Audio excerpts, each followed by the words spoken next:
Today is an interesting session. Why? Because artificial intelligence has landed with us in a very big way. And artificial intelligence is now becoming a ways and means for us to leverage how we do our business. So, whether we're actually just wanting to create a simple social media post, or whether we want to create that advanced document, or possibly even write a book, so many people have now started to dig into ChatGPT. Now, just as my own disclosure, the information that you get from ChatGPT is about 76 to 80% correct. So don't just do a copy and paste on the actual answers. Make sure that you do actually read through it thereafter. Now, the tips and tricks that I'm going to share with you today is not specific to ChatGPT. These particular tips that I'm going to share with you, in fact, you can use it in any artificial intelligent platform that you use. Now, artificial intelligence, we all get afraid of it. And why should we not be afraid of it? Well, here's the simple truth of it. I want you to see artificial intelligence, especially when it comes to the AIs like ChatGPT, as a human being. Why? Because the artificial intelligence that we're referring to are language responsive. In other words, what you put into it, it's going to get back to you. However, it's got a couple of pros and a couple of cons. The big pros is it's got this immense database at an incredibly fast speed that it can give you information. The cons is if you don't tell it exactly what you're looking for, it's not going to understand you. So think of it talking to any form of human being.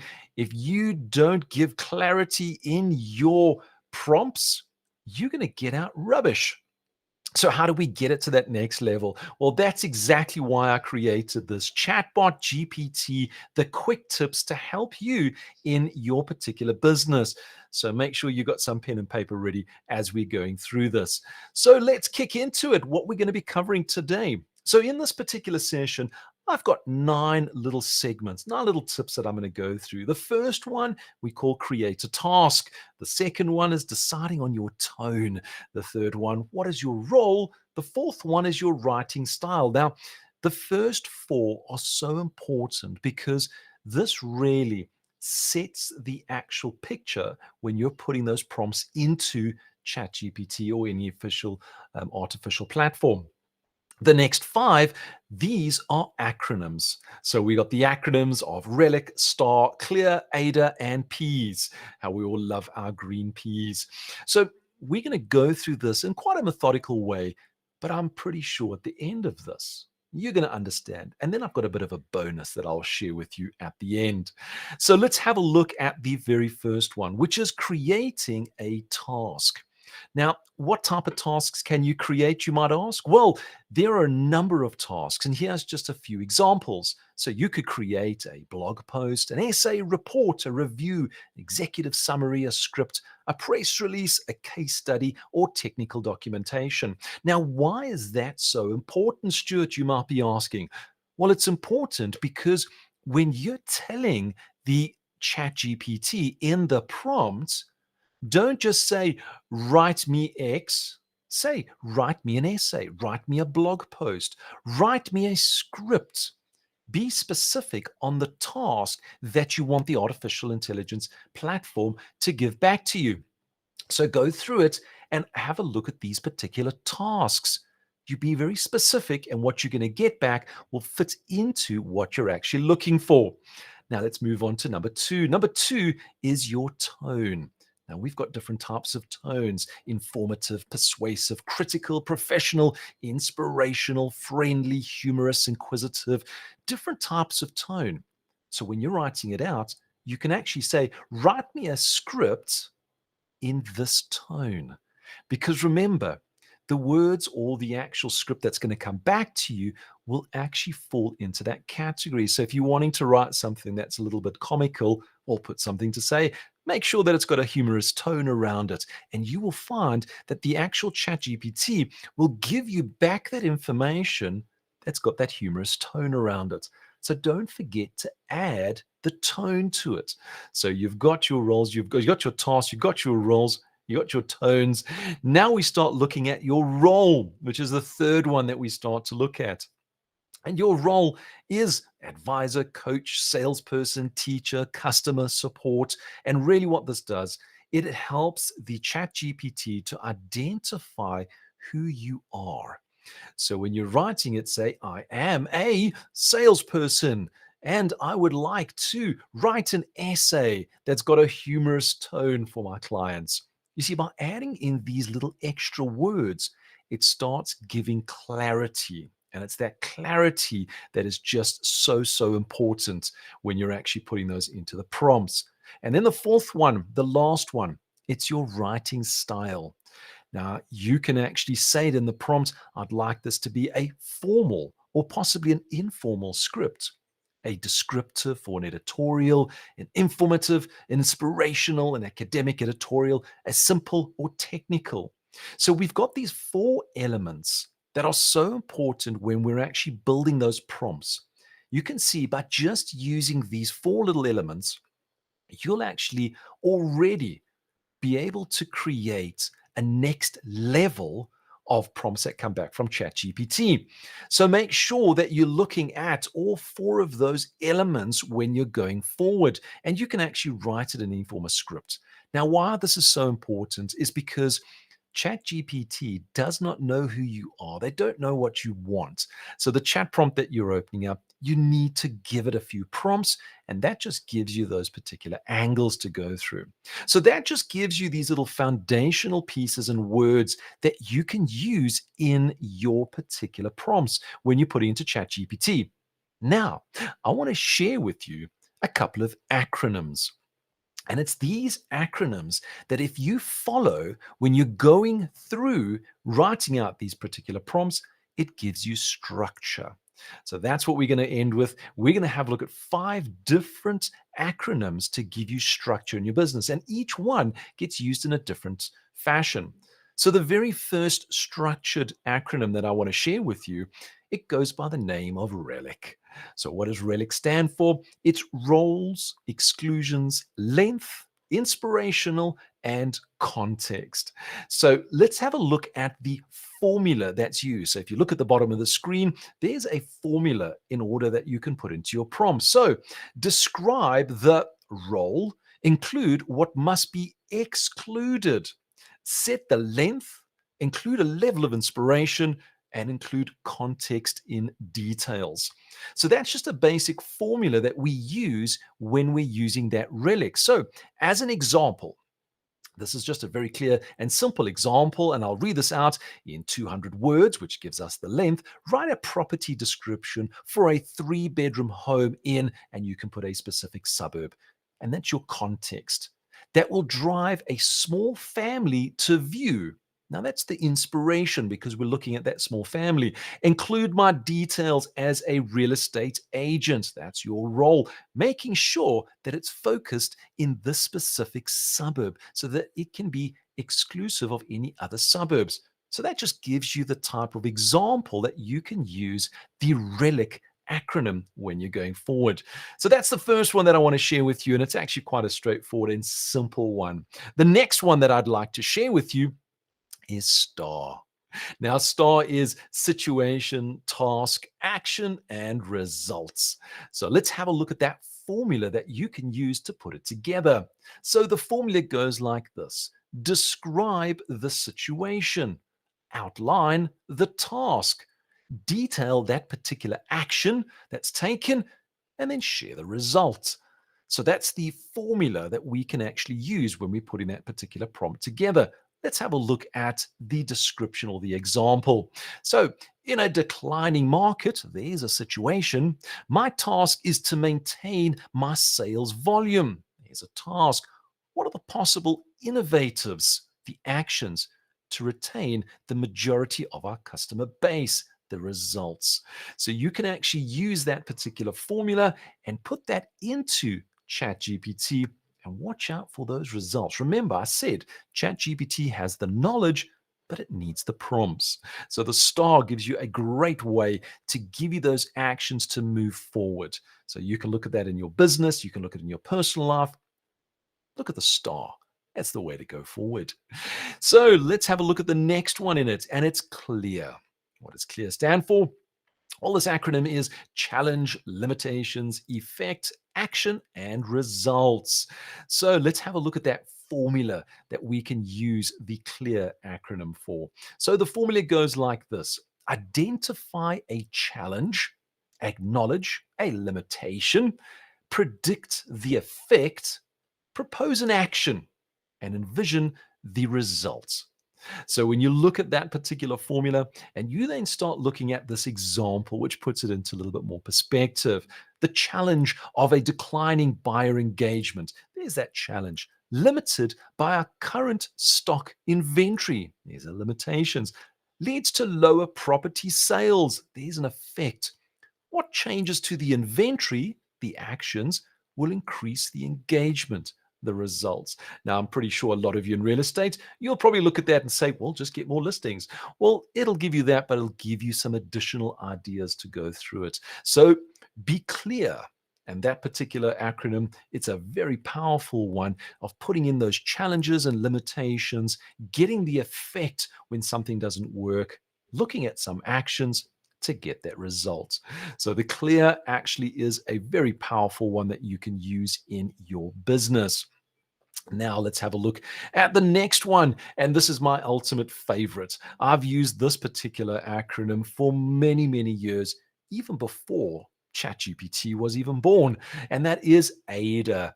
AIDA, the AIDA, commonly used in the sales to describe a particular property or a product or a service to sell onto somebody. So it's attention, interest, desire, and action. So let's have a look at that formula that we use in order to put this into place. So we capture the audience's attention. So that's that opening sentence. We maintain their interest, and that will be in the actual product or service. We create the desire for that product or service that keeps them engaged, and then we prompt for an action. This is probably one of the strongest and oldest of the acronyms used in the sales game right now. So let's have a look at that example. And this example, make a social media advert to grab the attention with a shocking statistic. Pique interest with a compelling story stoked by desire, highlighting the unique property features, and a call to action with my contact details. So where I've got their unique property features, you can actually detail those property features if you want. And the call to action, you can replace that with your personal details. It will create the output and it'll put it into a great formula using the AIDA method. So it's a very, very powerful one to go forward. Then let's have a look at the vegetables. So let's have a look at the last one, which is peas. And peas is something that has a unique place that I will share with you. So PEAS is the acronym. It's performance metrics, environment, actuators, and sensors. Stuart, those are really big words. What do we mean? Well, you're going to see where this all comes together. So let's have a look at that formula. That'll give you a little bit of a hint as to what I'm talking about. So present a particular situation. Introduce a complication, ask a question, and then provide an answer. So let's have a look at the example, and this is going to give you a dead giveaway as to where you can use this particular one. So the example, maximize the efficiency of a chatbot. Here's the little tip and secret in this. It's when you're creating those chatbots, those automated responses, where someone might send you a message and it automatically will respond back with questions and answers and so forth. So maximize the efficiency of a chatbot. That's the performance measure in a customer service setting, and that's your environment, using test responses, the actuators, and natural language processing. These are the sensors. So you can actually create a response for chatbots when you're creating all of those streams. And what are you actually using? Well, you use the peas, keeping all those vegetables in place. So that peas is really a powerful one, but it does take it to that next level. So performance measures environment, actuators, as well as sensors. Now, I said to you, I've given you nine, four of the foundational elements, five acronyms that will help you in your business to put everything together. But I want to give you a final bonus. This final bonus is really something that adds additional knowledge. So, what is that additional knowledge? Here are these bonus tips for you. So, when you're going into your chat GPT, open up a chat and you do have the option to give it a label. Provide some background information. So, what you can actually do is you can actually create its own knowledge base about yourself. And you can also create those fact checks always. Now, what I mean by all of this, you want to create yourself as a persona in your particular industry. Well, why not say to ChatGPT, hey, ask me 20 questions so that you can get to know me. And what ChatGPT will do is it will give you 20 questions. Then all you do is go through each one of those questions, answering it in the most honest way. Now that starts to create this knowledge base about you. In the exact same chat, you can then say, based on the outputs and responses of your questions, please create a profile, about page, something of that. And what it will do, it will start to extract all that information that you fed into it and it will create your about page. Maybe you want to actually create information, a property description. Maybe it's a product description, a service description. Well, what you can do is you can actually start inputting every bit of information about your product or your service. What you can also do is maybe you've got some experiences around your product or services. Add that into the exact same chat. So that will actually create this knowledge base and you can carry on adding over time. You can even put in testimonials from clients all in the exact same chat. Then what you can do is you can actually then say in that same chat, create a social media post that will target a certain client based on the previous responses and knowledge base. And what the chat GPT will do, it will go through all the existing information that's already been fit into that particular chat and it will create you a post. Now, just remember, use that Relic because that's got that perfect format when you're starting to create those social media posts. It also includes those lengths. So when you start looking at these particular bonus tips, remember, as much as ChatGPT does have this vast knowledge to help you in your business, it needs some additional, more personalized information. And that's exactly what you can do. You can start feeding information into ChatGPT, create your own knowledge base, and then you extract it. But just one note, it only extracts the information from that particular chat. So that particular saved. It is unable to search and cross from other search chats. So make sure that you put all that information in that single chat, and it can be as long as you possibly want. Put that information and then extract what you want out of it. And from there, it's going to be great. My final little tip for you is if you're getting testimonials from your clients, upload every single one of those testimonials. As soon as you receive them, just put them into ChatGPT. And then when it comes to creating that particular social media post, just say, select a random testimonial and create a social media post for Instagram, limited to X amount of words. Press enter and it will go through and it'll find a random testimonial. It will extract the exact words and put it into a nice little context so that you can actually put that out on social media. So those were my chat GPT tips, short and sweet and to the point. The whole idea of this is to help you with chat GPT or any other artificial intelligence of these platforms so that you can have the greatest output. Remember, don't be afraid of it.